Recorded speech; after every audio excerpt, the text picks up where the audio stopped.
Hello everybody, it is Andy Smith with this week's book look, The Art of Simon and Kirby Studio. That's right, before Jack Kirby became the huge influence on Marvel Comics, him and Joe Simon created a studio and pumped out some great books. This is like an artist edition. Every piece of art in here is scanned from the original. Just the fact that they have all these is amazing. It's a beautiful book. You can definitely see Kirbyisms in it. Love this. You know, it's huge. I mean, this book is 360 pages or so. Chock full of great art. God, I just love old school Golden Age comics and such. Great introduction by Mark Evanier. These are pencils right here. It says Simon and Kirby. Wait, are they? Or is that? No, that's inked. I'm sorry, that's inked. I thought pencil. That's dry brush type stuff. Yeah, no, it's inked. There they are right there. Jack at the drawing table.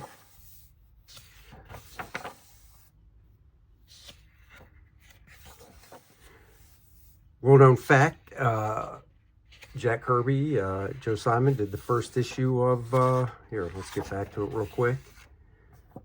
Captain Marvel Adventures #1, spring 1941, right there by those guys. I never even knew that. Everybody thinks it's C.C. Beck. All right, let's dive in.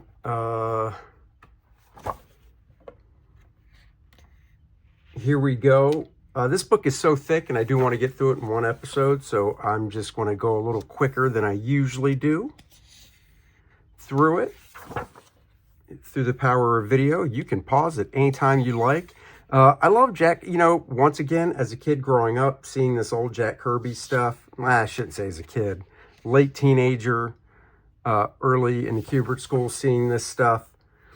I was not a fan. I didn't like the drawing. It just wasn't appealing to me. But man, how times have changed. Now I look at it and I'm just like, wow. The cartooniness, the bold brush inking. That's the problem with these big fat books, is you definitely lose stuff in the center. Doesn't happen too much though. This is Stuntman Comics. Crowns a Jungle Lord, a Simon Kirby production. Man, that's cool. This is cool seeing it like this before heavy blacks and stuff are popped in. This is pencil, so there is some stuff in here that is shot from pencil. You know, I take it back. I think we're going to do 2 episodes on this book because it is so large. And it deserves the time. Very Alex Toth looking stuff right here. Boy Explorers. God, just look at this stuff, and it's so hard to find comics these days that have this much black on their original art. Chris Samney does a fantastic job. Chris Samney is like a modern day Alex Toth. I love the suggestions of the bushes and just what these guys were doing with the brush back then.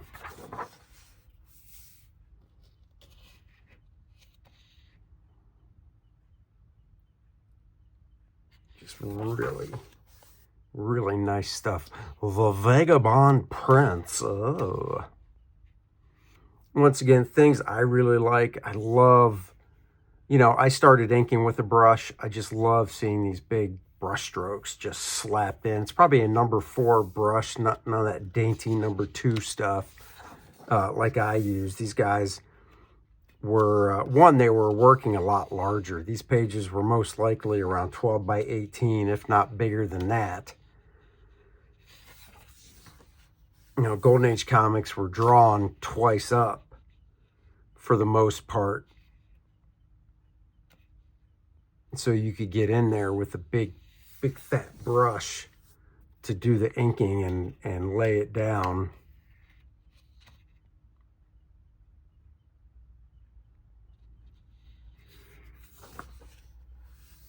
right here. Just great stuff on the face.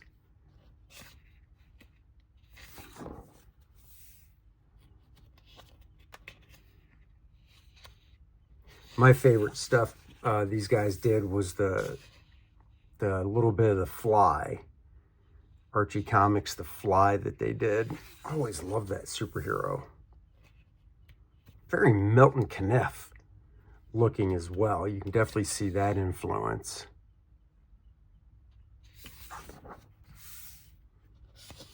I was kidding. This book is just artwork, artwork, artwork. Love this city right here.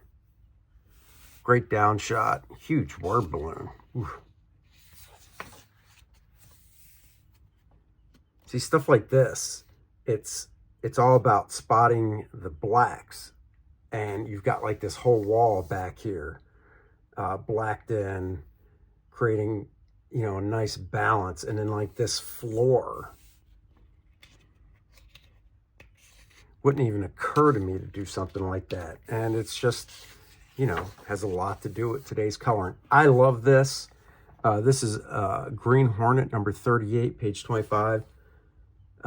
Let's see. Your next kid, Adonis. Punch me if you dare. Oh, what was this?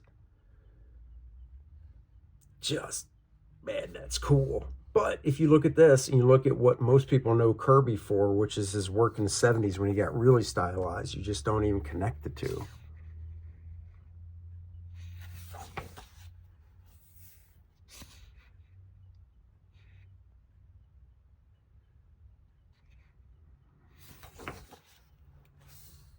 Ah, it's just great.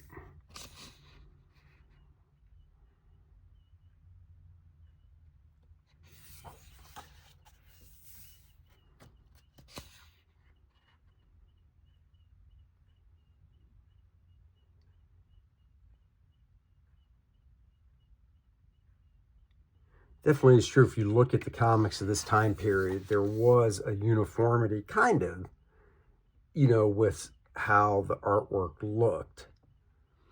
This is great. I love this. Instead of solid black right here, the way it's with basically parallel brushstrokes, kind of JC Leyendecker, except in ink.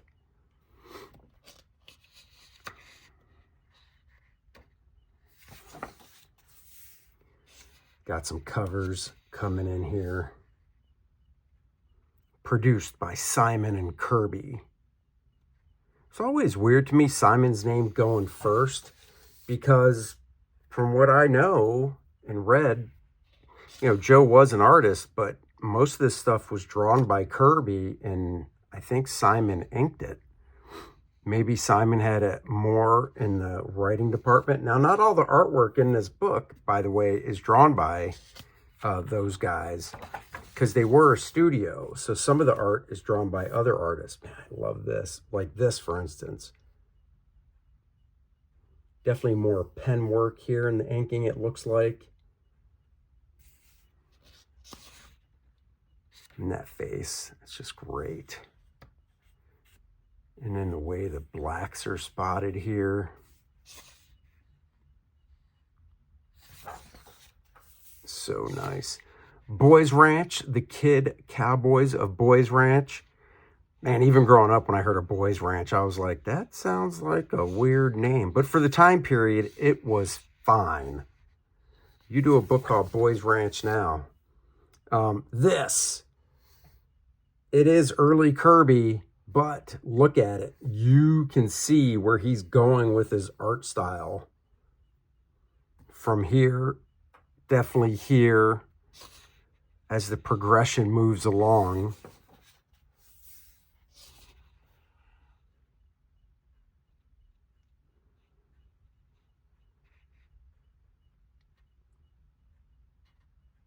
Here's the other thing too, you know, when I was growing up, and even as a teenager, I would see stuff like this and think, yeah, I don't like that. There's nothing I can learn from that. Man, go back and tell my younger self, don't be so stupid. You can learn from everything.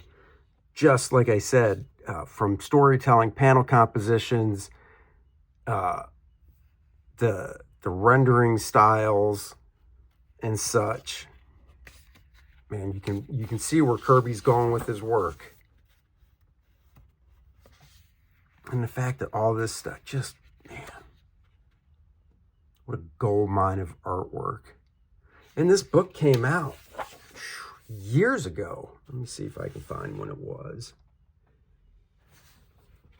I just saw this book for the first time in the fall of last year at a buddy of mine at his comic shop.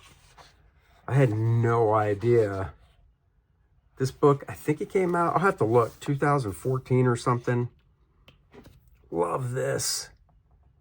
Just these brush strokes and the way he's doing the rendering. I know I sound like a broken record, but it's just so, to my eye, it's so pleasing to look at. And like I said, you can definitely see the progression of Kirby's work just from when I started this. You know, you can see more of where he's going with this stuff. That's a great shot, a guy jumping on a horse.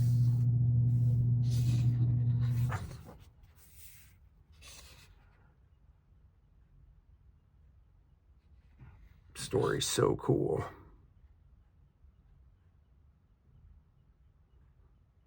Definitely there's some Tothisms in here as well.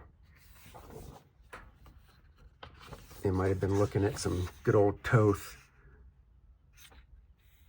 Love the simplicity of this. And it's weird because you would think being drawn twice up, if that's what they were, which I'm pretty sure they were, you'd think there'd be, I mean, there's a lot of detail and it's brushwork, but just imagine if somebody was inking this with a pen and the fine detail they could get. I just love this inking style. You know, if you don't know who the painter J.C. Leyendecker is, go look him up because you'll see in the shadows and stuff, instead of solid color, he breaks it up like this with slashes. I just love that. That almost looks like Steve Rogers, Captain America.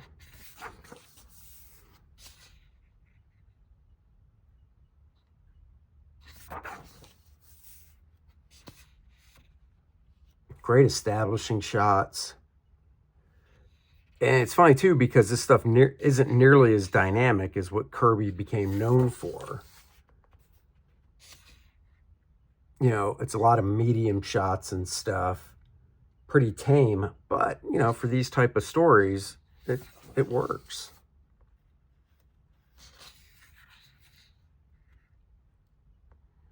Let's see. I let the paper fades and turns yellow, but not that whiteout. Look at that cartoony face. That's just great.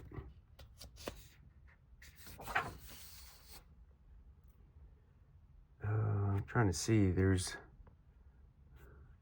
a date down here, but I don't see one. I mean, it's in the 40s. This looks like a in between. Not quite Steve Rogers before the Super Soldier Serum, but definitely not Cap. But he's a little bit bigger. Like I was saying, you can definitely see the Kirby coming out a lot more than the first few pages. Just great. The depth in the inking you get through looking at this piece. Such a great sense of foreground, middle ground, and background. God, that looks like Lucille Ball to me.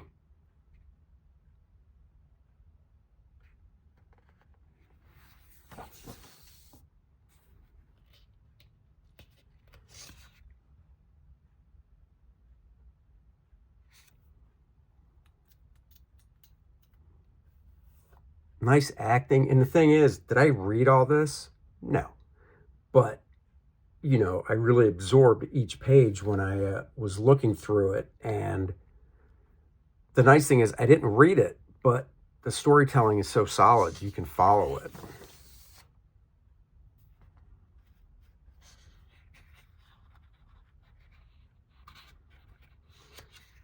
You know, a lot of people,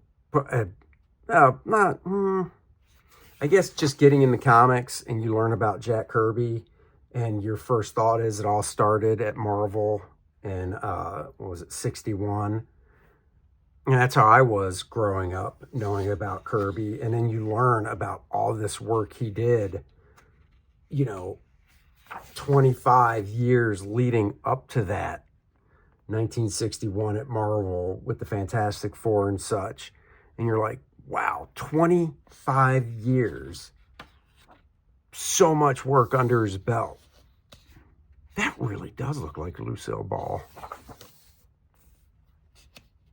You kind of have to wonder if there's a little influence there.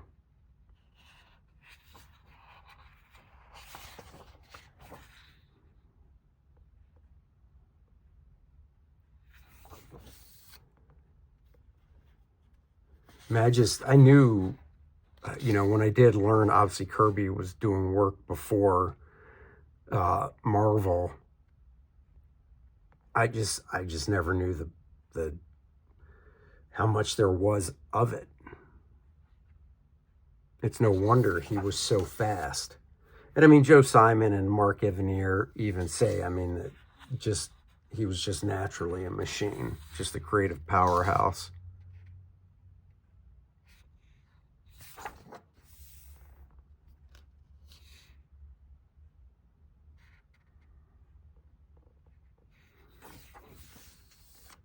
Oh, man. Stylized. What now? You're really getting Kirby now.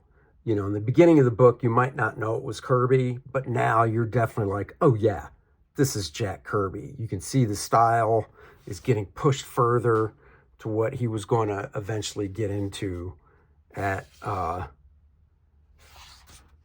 Marvel. Compositionally as well, you can see it.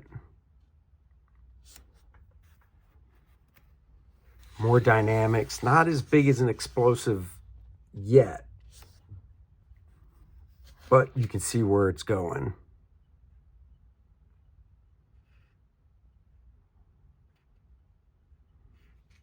Really like these horses down here and up here. Those are really nice.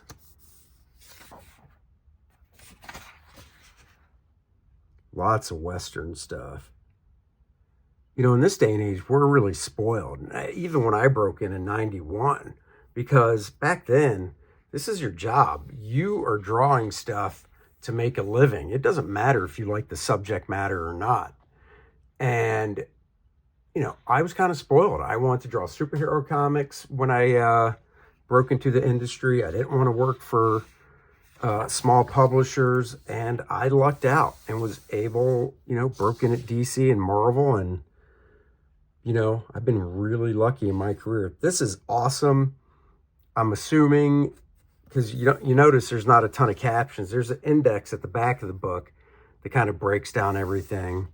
Let me just see real quick, because obviously this is colored on the original, but there's no way it was colored that way before print. So it's page 142. Let's see what it has to say.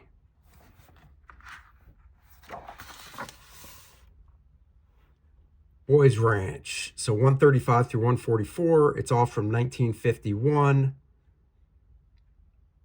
Let's see. Colored. Oh, colored by Jack Kirby. Nice. And this also back here gives you the credits of other artists. So like Mort Meskin and others worked on some of this stuff. So, and I like they put all that back there instead of chunking it up with captions and stuff. But I think this is a good part to say, thank you for joining me for this week's book look. We will pick this up next week, moving on to some more great stuff. Man, I could look at this color all day. It's watercolor, it looks like. Dr. Martin dyes fade. If this was dyes, this thing would be so faded, but I believe it's watercolor. Kind of Jack Davis-y looking. All right, guys, go check out Core Draft The Awakening. Guys, it is Tuesday. This campaign closes next Wednesday night, February 12th. Go back it now. Don't wait. Don't hesitate. Don't miss out on Core Draft The Awakening. check out the trailer, click the link below for more details, and go back the campaign today. See you next week with more of this great book, Joe Simon and Kirby.